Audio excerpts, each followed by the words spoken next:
mi hatpa mi na thang to yanba yali mi do maru na yali mi do sana intention yali brother na kana go mana instigator yali bra question lay ko aduna khwai da hen maran chaw bo je mi halu haina order tori ba instigate tori ba dai ko mi thang yalu ne instigate tori ni pa ma du ni pa du yali ba ni pa do phang ma gi ko so penalty do adu chap mana na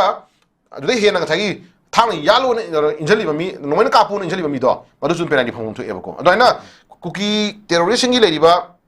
kuki shugi lay ba du gumba ma gi lay ba sipoi me am na ma gi lay ba member me am nu tori ba crime du gi ba committee se lay ba leader du su dum yom tu e ba ko no sai ya ko hai ni si odar ke shor yam nungai te aduna ngai ko sai ya ji da mo shu sang du ya ba ko da shu nungai ta ko shu leite shu gi ground run thugai gari ba mayam du di ta chana madu chapchana government ba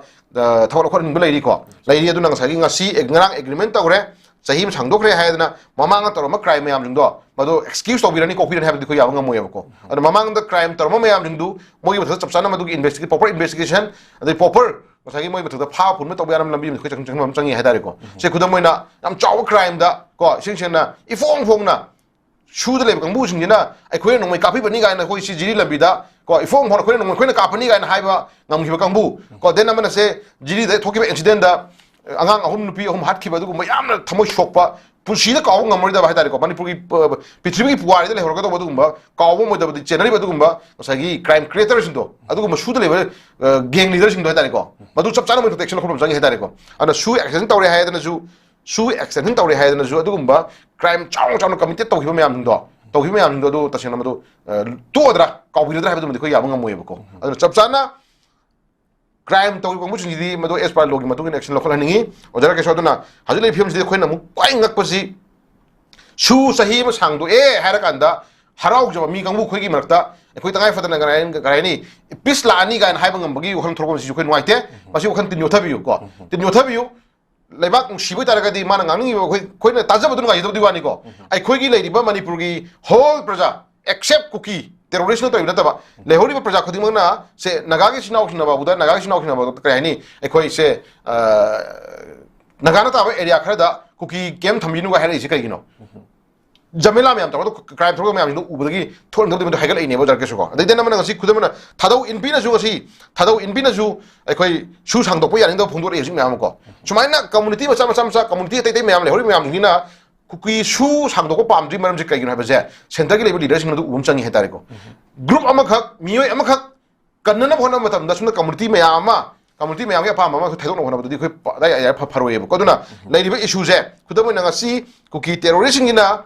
mi ama hala matung na marana masiba mi ama kapa matung na marana masiba mi ama kaya ni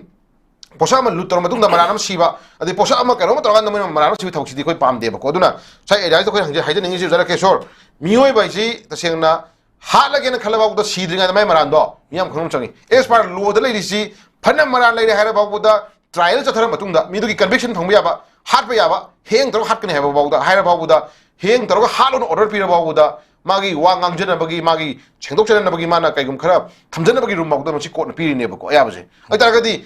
phana mara lai hara bagda dugumba nasagi haningi ba toningi mising do makhut challe ha na ta mara no sibi thawdu yaning de bako na kuki terrorist na ngasi makhut challa matungda kuki terrorist ngasi ke dare mogi apa ma thaw pangthok lo matungda nasagi hektam maran sin do dia koi pam de bako che kudamoina jiri gi innocent angang ahum pi hum hat padu moi kari mara lege moi kari mara lege angang du gyan ta angang hutri mature bangang nutri okhan mapung phadi bang kari no khangde bangang ni mo ot nei toi busuk to mugi apa masik adu moi na hala matung da kari ni mo da blend oduri ge sugumba makut chala matung da haining bangang ba adugumba meman ta da thok tori kang busung je masidi ta cheta ga khoi eswar lor ma du yade hem khangam changi aduna ozara ke sokoi hajin ngi si laili film je khoi shu sang dok puna ai khoi solution te ko shu sang dok puna khoi solution te suda lehelaga sugi marumda tori thok mayam je lotion bina bhore bam changi suda laili kang busung je ta sing lai khoi eswar logi ma chungi na ma military grade ta matungda ai khoi shu je ma khata sang da bi thamakanda chapchana ma dugi to khoi ta to bum changi hetare pamani ko aduna manipur ji inghan je hetare ga di oja ke manipur ji inghan je hetare ga di ta sing lai khoi kari haini chapchana sugumba crime creators sing di ta sing hetare ga di khoi ta sing na khoi moi mathakta logi action khrom changi lo le hai khang num changi adu ngasi sida palliba tripartite shoe agreement na ngasi chahi aba sangdokpagi ngarang dagi yana dana ngasi kari haini kuki adugumba lamen tuyan ba kuki terrorist na ngarang dagi sa kaktana nga kaktana nga sa nga kaktana harau tum phuiba adugumba nungai ba mikupse mase manipur peace lakna ba adugumba khongtha amana ti habdi thamjage ba ko aduna moi shugi khudong chaba marumda shugi marumda tawning ba sen khaining khaiba mi phaning phaba 미점 하는 것은 핫파 미점 융게 메이 타는 것은 타방이다 아빠 아무 떨 턱세 메기 타릭 어훔 2023기 메기 타릭 어훔다 강바이 타는 농에 파파야 라가 융메이 타바 미 할람버기 어바 통낭 감미세 슈기 버는 감메네고 슈기 레이브두나 슈 레이브두나 농에 아파 파이라가 뭐는 오퍼레이트 하고 마니푸르게 애니 자가 거기 못 살아간다 뭐는 동동 또가 작티 비리세 슈기 버는 네고 이따라가디 슈 레이트 보이 따라가디 농무이 쇼페스게 아파 파이라간다 뭐이 징아 타미 아다라 타가 애니 뭐이 저는 혼자 야가드라네 거 아주 같이 chất 애니 저는 혼자 야 할리제 chất 야 할리제 슈기 버는 야 할메네고 아나 슈기 버는다 농무이 마톤 코딩 막다 로이나 레드 리본 키브니 거 지금 빙비우 오자 가노라게서 농무이 마톤 노이나 레드 리본 키가니 레드 리본은 딱 이제 뭐이 구담함도 그러면 아두부 다생나 뭐이 슈드 레이브 강무 어머니 하나 sak 딱은 마미 에메네 레이도 아디 농무이 마톤 레드 키다가 슈기 머rum다 슈기 나마다 두기 농무이도 파이르간다 뭐는 동ning 자 크라다 미 하닝 마 갑닝 바 아디 크라임 동ning 자가 또 야바 야바디 본데 레라버니나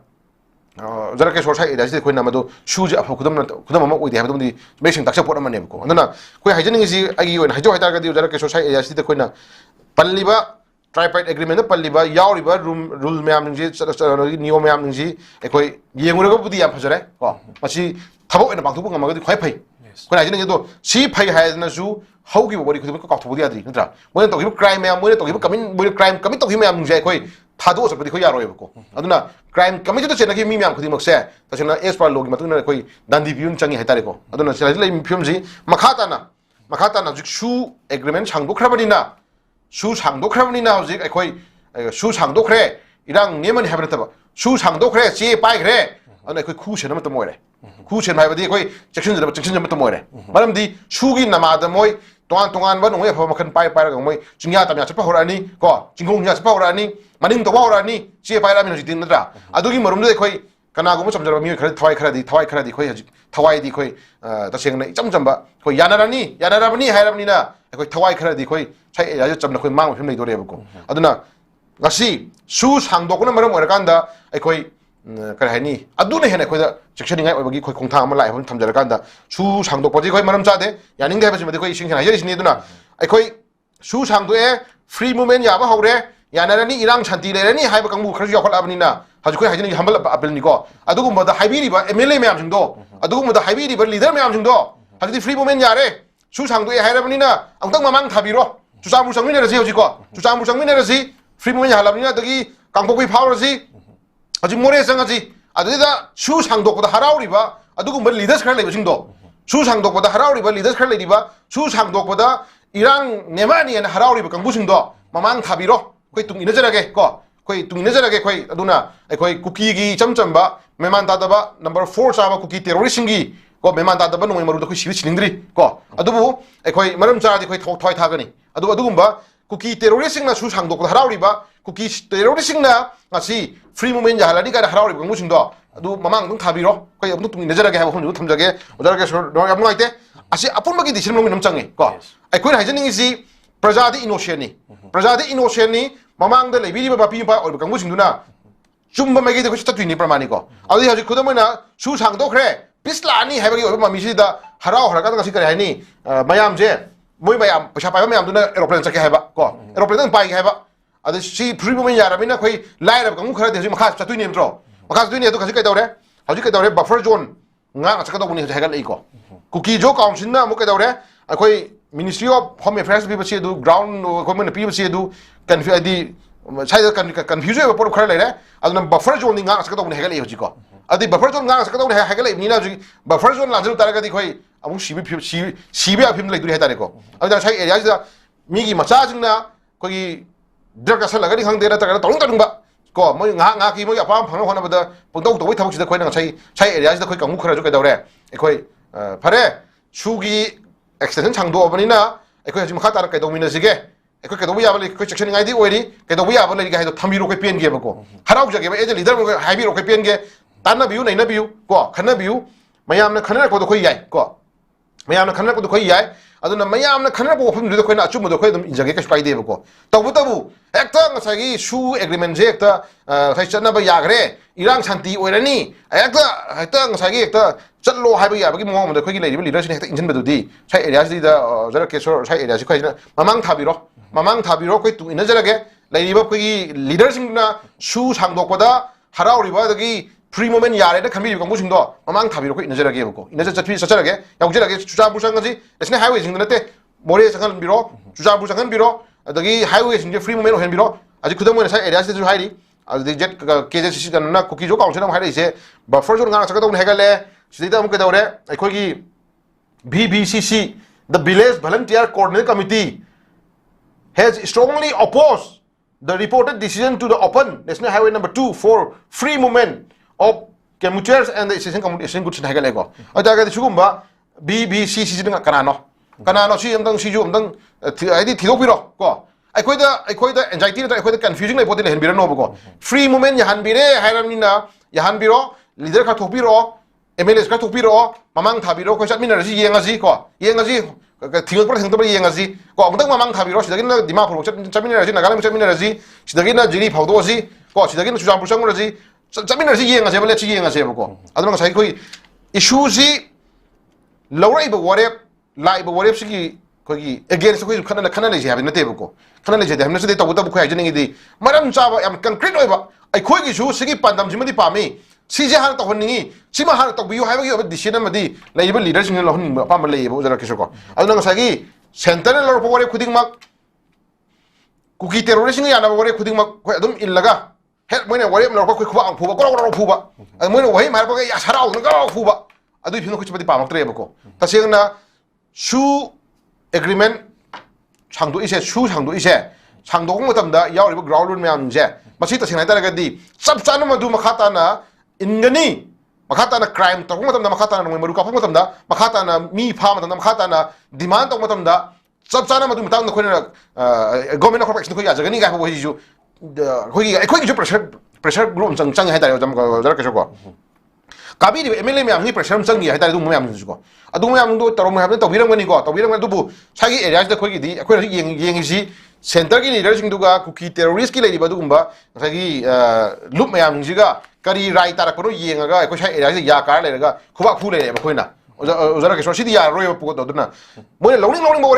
when the Toronto could say I do Matuka check walk with the Mamotrebo. A saying by quick Filema, I could quick film the Quilom Sanebo. Could I get the quite as far shoes hang doggers hang go to Matoni. Quick I think my told the Pamde. Hango Pigano, which hang over the crime, hang everything clear in Hajare. But the Wutabu Shugi Marunda, Sataki crime may have been there. Six justice in the Popio. Generally, I'm going to you put you looking at the actual copy, Subsanam, actual corruption, I